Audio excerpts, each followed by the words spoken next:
the 50s really is a very difficult period for any black person to define precisely in South Africa, because it was a transitional period between the old traditional segregation in South Africa and the new ideologically fervent apartheid regime.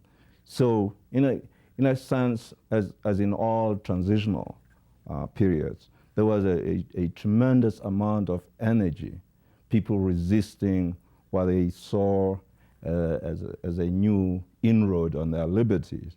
At the same time, creating works in literature, in films, and in other places like theater, which would coalesce into what they hoped would be the defeat of the apartheid regime. And that, of course, ended with Sharpeville, which was a cutoff point when the South African government banned all political opposition, and South African political liberation movements went underground.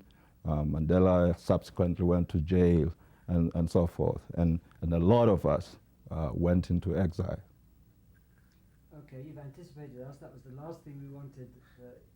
We got that right at the very end, what you said.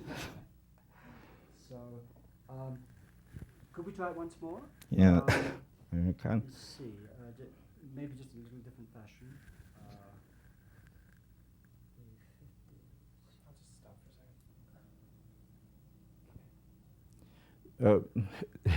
The 50s were for us in South Africa really, as in Dickens' time, the worst of times and the best.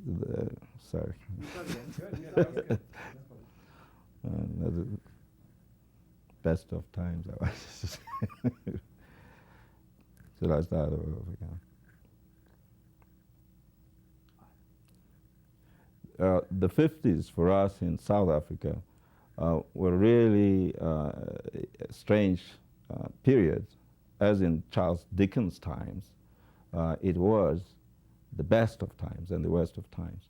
It was a time when the old South African paternalistic regime under a predominantly English-speaking government was being replaced by a very harsh apartheid regime. Nevertheless, it was a time when many people were prepared to break the law, to cross boundaries, across the color line, and create works of art, and the opposition to apartheid was increasing, and then bang, Sharpeville, which meant that the government overreacted and then banned all political organizations, and they had to go underground, and many people like myself went into exile subsequently for one reason or the other.